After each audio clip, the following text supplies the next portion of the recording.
Hello students. Today we will discuss about the subject computer system design and architecture, which is the syllabus being followed by Kerala Technological University BTech S7, as well as it is part of the MTech syllabus also. So I'll be focusing on those portions which are common for both BTech as well as MTech. So in the first session, we will discuss about the fundamentals of computer design. So in the initial slides, we will be discussing about some historical features like why we are studying the subject computer system design and architecture. So we'll see the evolution or enhancement that happened during the past 25 to 30 years, and what made the system or what made the computer system design more popular and more enhanced than when it was there in 1950s and 60s. So there were a lot of changes added into the basic computer system. A lot of invention happened during this period, and we can see a number of improvements, and we are actually focusing on those features that made the computer system more more useful than the previous set of computers that was available in the earlier years. So first of all we will see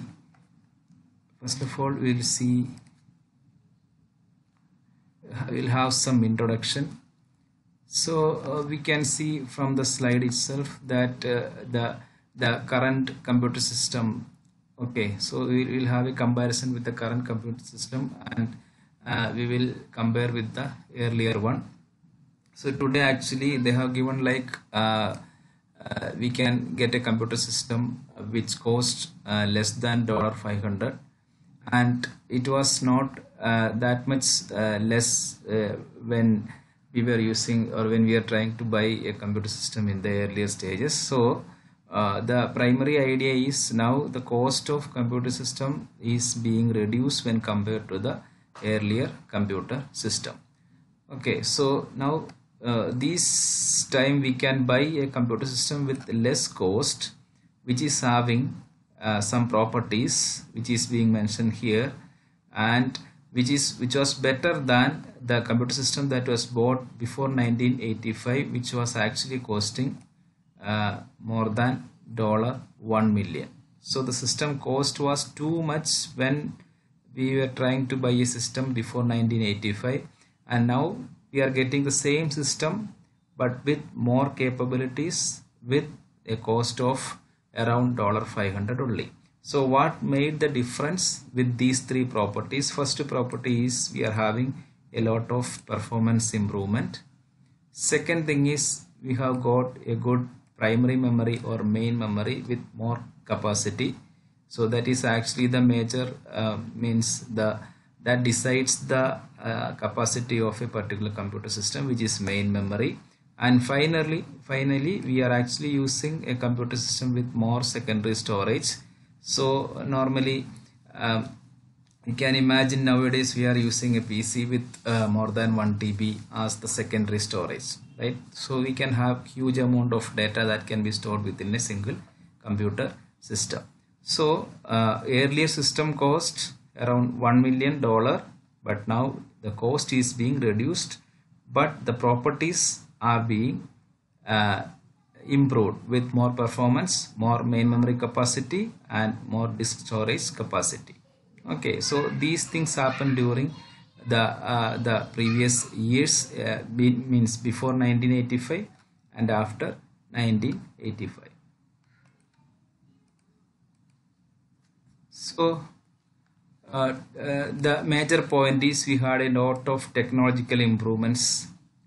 Every year we are having some technological improvements. Every year some new computer system will be invented, or new versions of the existing system were also being introduced with more technological improvements. Technical side, they have added a number of improvements. They keep on, they are actually fairly steady means every time we'll be having some technological improvement. Now one more thing that is to be considered is the improvement in the computer architecture. So we are actually considering two factors. First one is the technological improvement, means technically in that technical side itself we had a number of improvements. Second point is we had some improvement in the computer architecture also. So earlier the computer architecture was not that much that was not up to the level that we are having now. So first point related to that improvement that happened from 1985, before 1985 and after 1985, 2 points are: one is technological improvements and second one is the computer architecture. So first 25 years initially means normal, our initial electronic computers, they have made both technical as well as computer architecture. Everything was improving, some improvement in the technological side and some improvement in the computer architecture side. But in the first 25 years they had the performance improvement around 25% per year. So every year there was 25% improvement.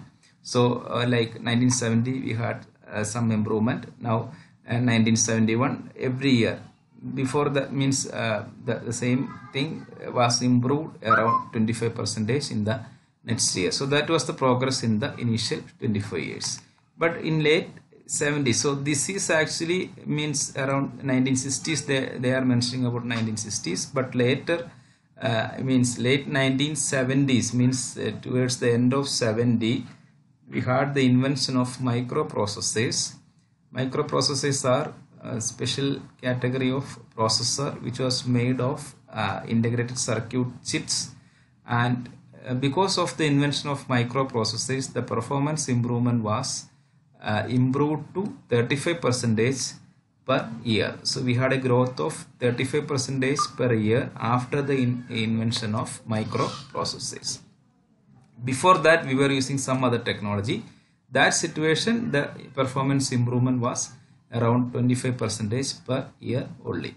Okay, so we are having technological improvements as well as architecture improvement, and due to the invention of microprocessors, the performance or the growth was improved to 35% per year after means during the start of 1980s and all. So that was the history, means technological improvement and computer architecture. Based on that, the improvement ratio in the first 25 years and after from late 1970s onwards. Now we will see some more details regarding that. So the growth rate combined with the mass produced microprocessor led to an increasing fraction of the computer business. So when we invented this microprocessor, the computer business itself was that business was actually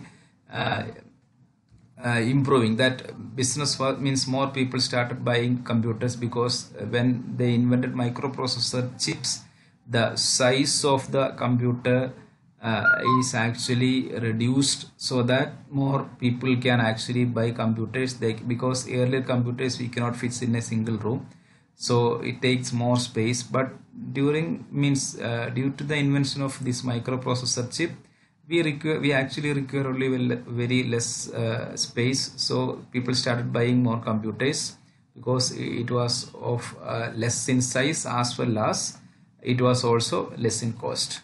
So two changes that happened during the invention of microprocessor and during the improvement of this computer business. First one was the basic assembly language program was being eliminated. So basically earlier we were using assembly language mnemonic codes for communicating with the computer system, but that was being eliminated during the invention, after the invention of microprocessors. And second change that happened during this invention, or that happened in the computer market, is we had some operating system, creation of some operating system which was actually standardized as well as vendor independent, means platform independent, because every system, every vendor can have its own operating system, means they can execute the operating systems like Unix or any other operating system which can work on any of the platform.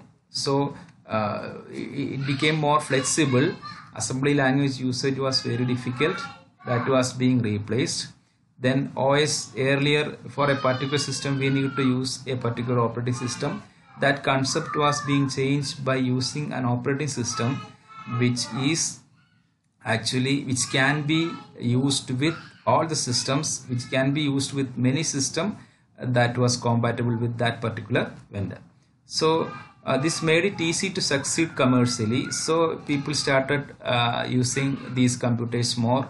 It also lowered the cost because we don't require more operating system. The same OS can be used with many systems. We can use some high level language which can be easily understandable by the user. So it actually lowered the cost and the risk of bringing out a new architecture. So due to the invention of usage of other high level languages and the usage of common operating system, we can actually we can have more improvements add into the computer architecture, which was actually one of the reason why we are actually gaining this growth in the performance in every year of the computer system or computer history. So due to the invention of microprocessor, we had some changes, two major changes: the elimination of assembly language and the usage of common vendor independent operating system like Unix operating system. So that made the market of computer it became more popular. So based on that, they have actually started using a new set of computer architecture that is called as RISC-based computer architecture. That is reduced instruction set computer architecture, RISC, which is commonly called as RISC. So RISC-based architecture was started following after the invention of microprocessors. So the changes discussed above made it possible to develop a new architecture which is called as RISC, reduced instruction set computer architecture. So we will see some properties of this RISC-based architecture later, but the basic difference was in the elimination of assembly language. So usage of more mnemonic codes was being reduced. That's why it is called as reduced instruction set, because we need to use only very less number of instruction set, and in the meantime we had a lot of improvements in the computer architecture also. So it uses simpler instructions so that anybody can easily follow that instruction. And also this RISC-based architecture brought two critical performance techniques, means they are focusing on two performance techniques. One is instruction level parallelism and second one is the uses of caches. These two properties actually made the system more faster. You can imagine instruction level parallelism. Two instructions can execute in parallel. Automatically it will increase the speed of a computer system. Similarly, they started inventing the usage of caches, which is a special category of memory which is closer to the computer processor, so that the processor can easily access the content from the cache memory, which is a memory which is closer to the computer processor. So if you use caches and different levels of caches, they can easily get the data and they can go for processing, so that it will also increase the speed of a computer system. So with the introduction of RISC-based architecture,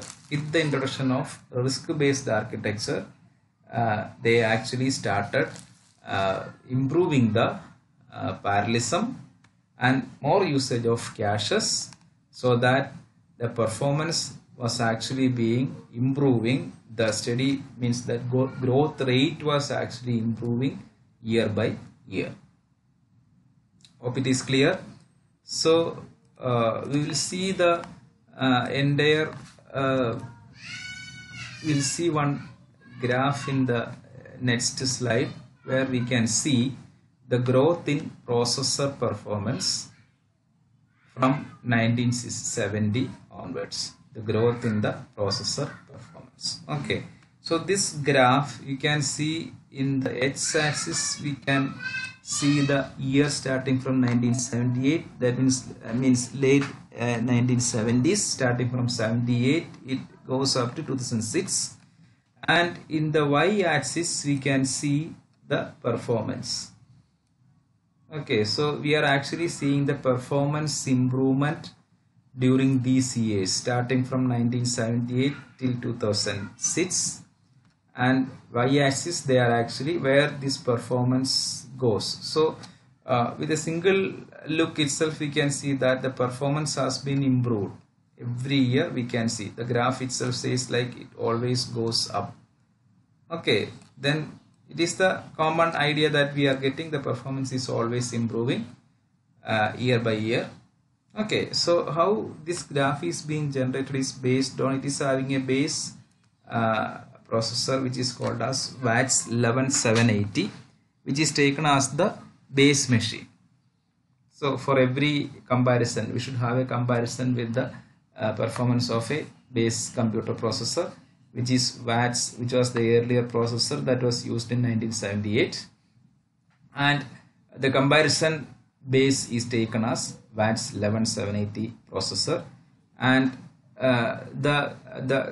from the 1978 VATS 11780 processor we can see the performance was improving, like slight improvement was there up to the next version 785, VATS 785. Then we can see some good improvement towards VATS 8700.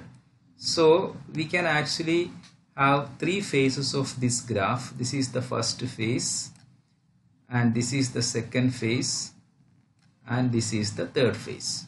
First one, this is the second one, and this is the third one. Okay, so in the first phase we had very smaller performance improvement. This period was actually the earlier period where we were not using any microprocessor based computer processor. Okay, so we had some growth, as I have mentioned, we had some 25%, so that percentage is given here.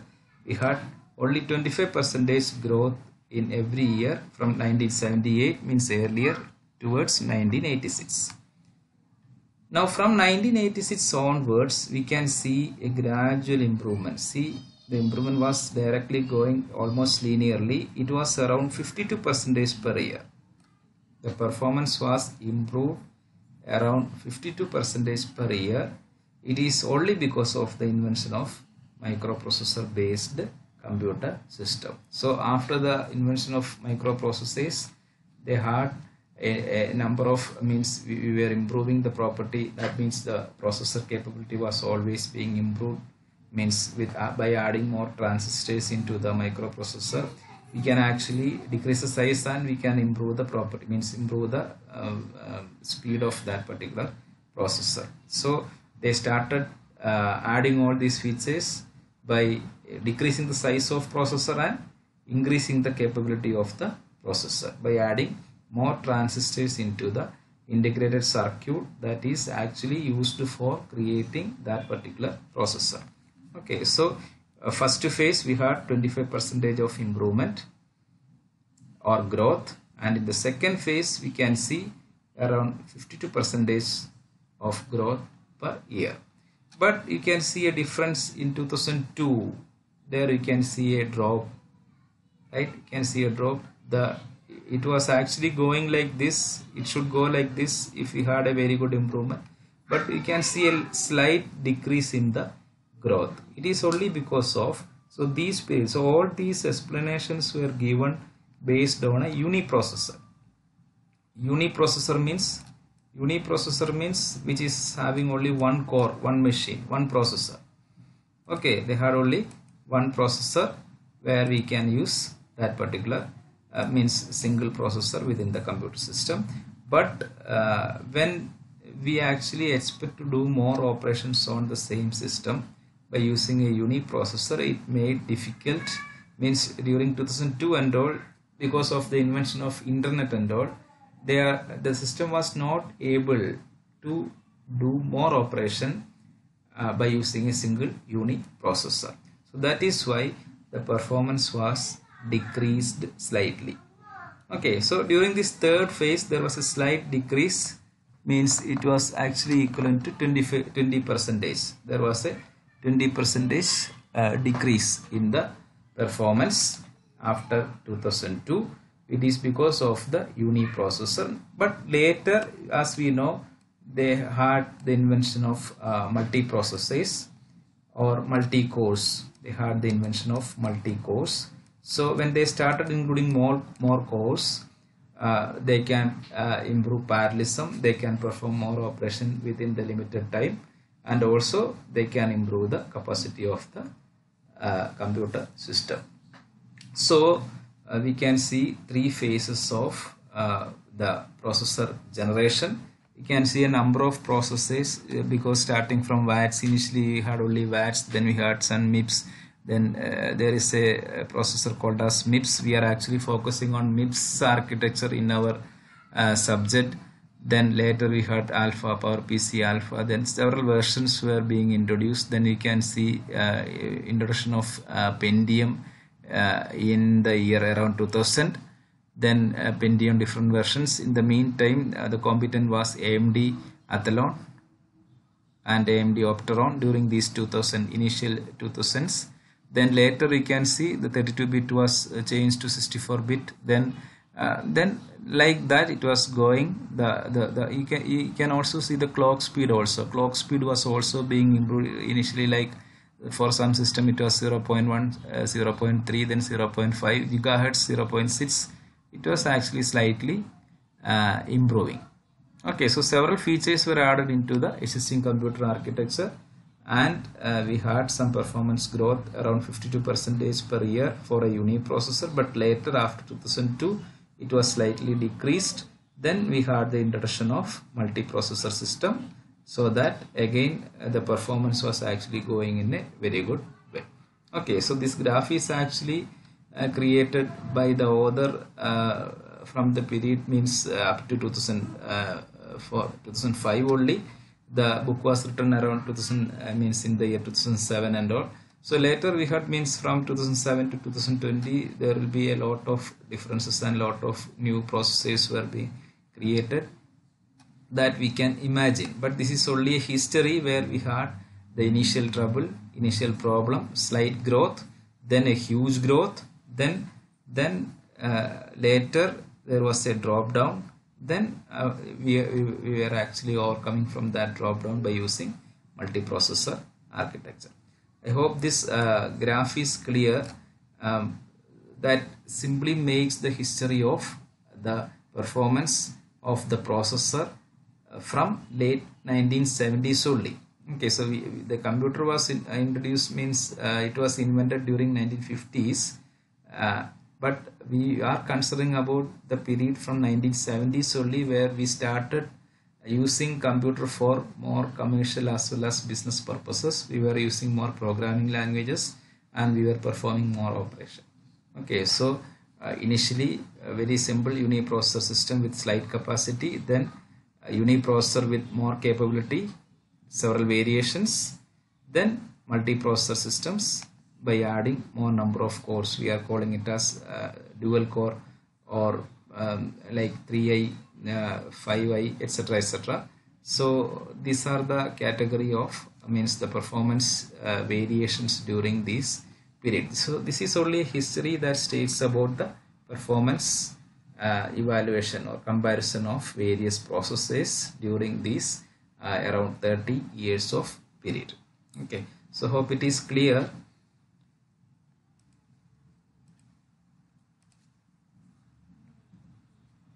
Now, what was the effect? So, because of the growth in processor performance, so from the graph we can see a growth in processor performance. So, what was the effect because of this growth? What was the what are the growth effects that we are actually getting from this growth in processor performance. First point is it enhanced the capability. So that is always clear. It enhanced the capability available to the computer users because the user we can actually perform more operation. It was the system was more capable when compared to the earlier system. Then second point is it introduced, because of this growth in performance, it introduced a number of classes of computers. New classes of computers were invented. It is only because of the performance growth. So every time we cannot use the same computer system as we were using in 1970. From 1970, 75, 80, 85, 90, during those period, they actually started inventing new classes of computers. We will see the classes of computers in the remaining slides. We will see that soon. Now similarly, by continuing improvement of the semiconductor manufacturing, so look at this semiconductor manufacturing, because semiconductor, the IC was actually created by using semiconductor device. So because of that, more microprocessor based computers were being created. So because of this, earlier system and new system which is actually based on microprocessor, so the device was improved.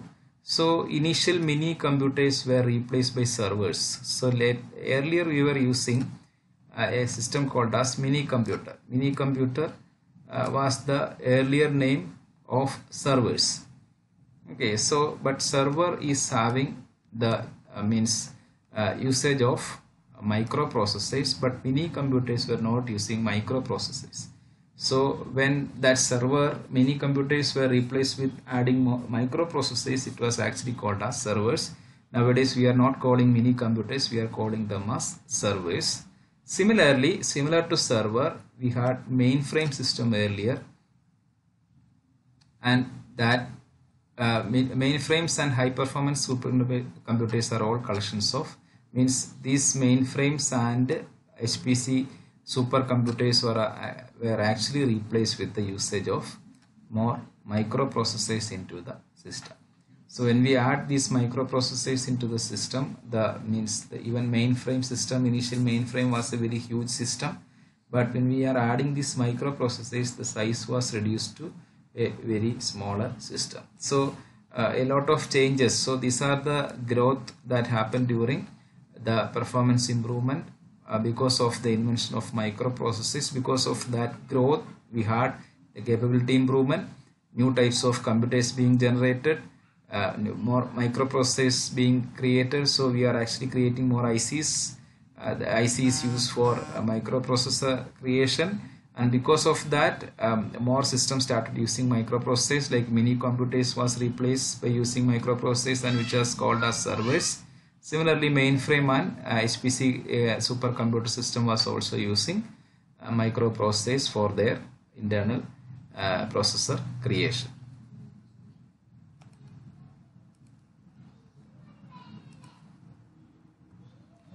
Then some more effects, we'll see some more effects. Because of the growth in this performance, we had a number of software updations, or new softwares are being developed during this growth period. We had the introduction of various scripting languages like Python, Ruby. They started gaining popularity. Similarly, Java and C# became more popular than C and C++, which was used in earlier 70s and 80s. Okay, so we can see C was invented earlier, means around 1972 and all. That was the start of that performance graph, right? Then later, during the end of 70s, we had the C++. Then we started using other languages.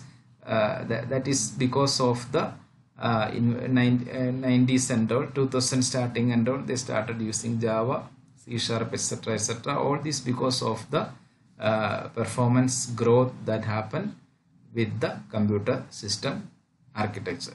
Okay, so we had a lot of softwares being developed by using various programming languages. New languages were introduced. Similarly, changes in interface. Okay, so interpreters with like just-in-time compiler and trace. So traditional compiler like C compiler and similar compiler and linker, which was used in the earlier programming language, was replaced with a simple just-in-time compiler. We can take the example of Java itself. Java in the Java runtime environment or JVM, we had a just-in-time compiler, which is a more faster compiler which can easily execute the Java program within the computer. But earlier, initially we have to do compilation, then we have to go for linking, then in the step-by-step process only we can complete the entire operation of a computer. So new interpreters were introduced.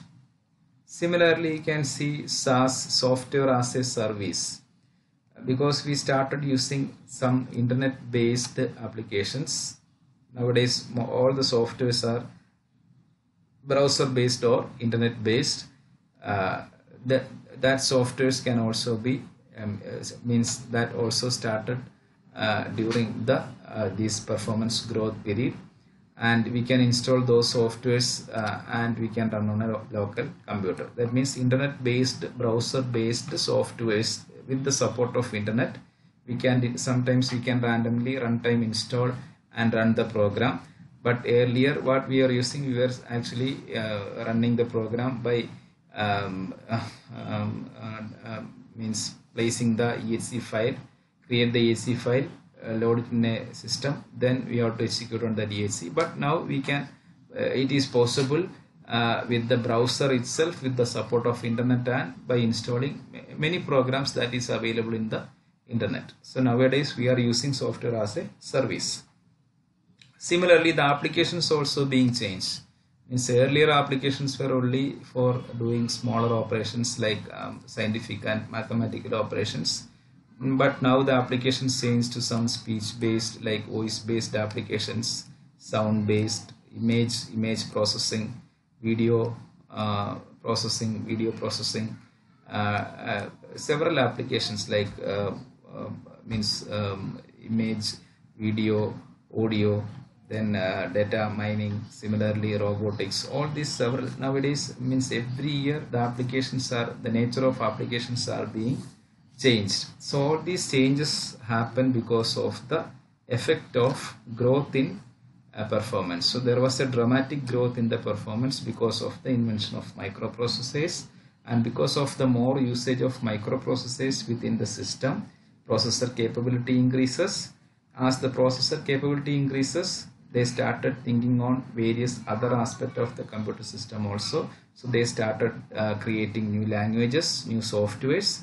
They started creating new compilation or interpreting systems. They started using internet-based softwares for executing with the support of browsers, and the types of applications are also being changed from earlier simple scientific mathematical applications into later research oriented audio, video, and other related applications. So these are the effect of the growth that happened from earlier 70s to means late 2000 years.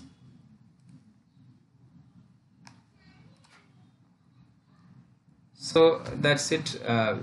Now in the session we have discussed about the introduction to the fundamentals of computer system design. We have taken the performance growth graph and the meaning of that particular graph, what was the indication of that particular graph, and because of the growth, what are the different changes that happened in the computer industry. And we have slightly mentioned about all those points, major points related to the changes that happened in the computer industry. So that's it for now. In the next session we will see the continuation of the same growth in performance, and mainly we are focusing on different classes of computers in the next session. So hope to see in the next class. Bye.